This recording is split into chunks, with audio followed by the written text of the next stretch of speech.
Hello everybody, I had a bit of a scare this week because my headset decided to implode earlier in the week, but apparently the microphone still works, so I'm just going to roll with it and see what happens. Anyway, I hope you've all warmed up to the idea of having lots of Blackrock shooter themed figures appear on this channel. We've had 3 already and there's lots more to come in the future.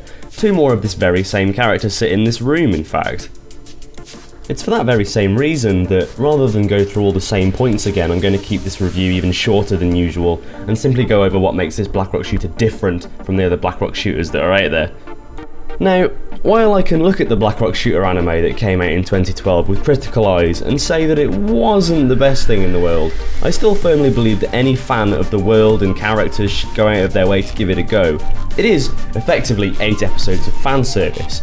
And I mean that in a more literal sense than just everyone flashing their pants all over the place. With the anime, they took the initial designs of all the characters and multiplied them by pi, and the results are immediately apparent with this young lady here. The hair is back, and even crazier than before, it's just flying off every which way, being all spiky and awesome. What I would say is the most defining change to this design is the inclusion of a head that has her hood up. I have no clue how all of that hair fits in there, but it's a nice addition, especially if you want to be able to clearly distinguish your Blackrock shooters easier, at least as far as the heads go. The only annoying thing is that you can't have her eye flame going with her hood up, though I suppose that kind of makes sense, otherwise it would be a fire hazard. The hand choices that you get with this figure are pretty standard. They're effectively exactly the same as the 2035 version, they're just shinier. In saying that, the figure as a whole has been given the gloss treatment even down to her shorts, but it somehow manages to avoid looking tacky and actually serves to make her stand out a little more when stood next to her other animation version counterparts. She uses a lot less colour than the others, like none.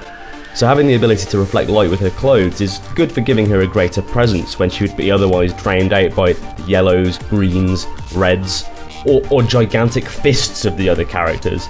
It does make her harder to clean though. Goddamn fingerprints. You can move the tails of her jacket very much like you could move the bum wings of the 2035 version to make for some interesting and dynamic poses. The only drawback of this is that it seems far too easy for paint to transfer from the tails onto her legs, resulting in these ugly black marks appearing. Ugh. The accessories, as you would probably expect, are exactly the same, but with some differences in design. She comes with the black blade, which looks a little less like a plain Jane katana with a handguard, and more like a vicious looking double-bladed chunk of metal. The rock cannon has the more interesting redesign to incorporate that crazy finishing move that she gets in the anime with all the spinning and the... So yeah, it's a little bit shorter and stubbier, but it's got these little arms that fold out to try and make it look a bit more intimidating. Personally, I think it looks kinda silly, not to mention impossible to pose with those arms out unless the cannon is directly in front of her. I've been drawing a lot of comparisons to the PSP game version of this Figma, which isn't entirely fair as the two have different design guidelines to follow. I think they're both as good as each other. There is another BRS Figma out there which would be a better choice for comparison, and even though I don't actually own the original OVA version of Blackrock Shooter, from what I've seen and what I know about the figure, I think it's safe to say that this one is more appealing to me, for many reasons other than simply being newer, an advantage that this one has over both of the other Figmas. Not to mention it's easier to get hold of right now, but I'll go into comparing the two in more detail if I manage to get hold of one.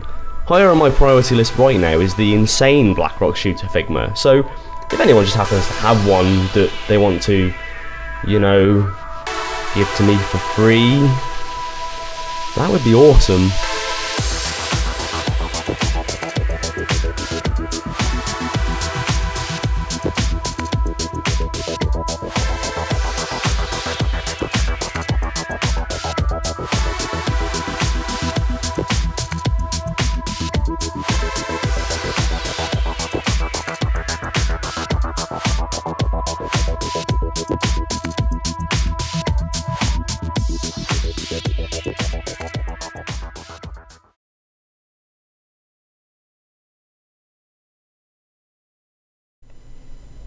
No?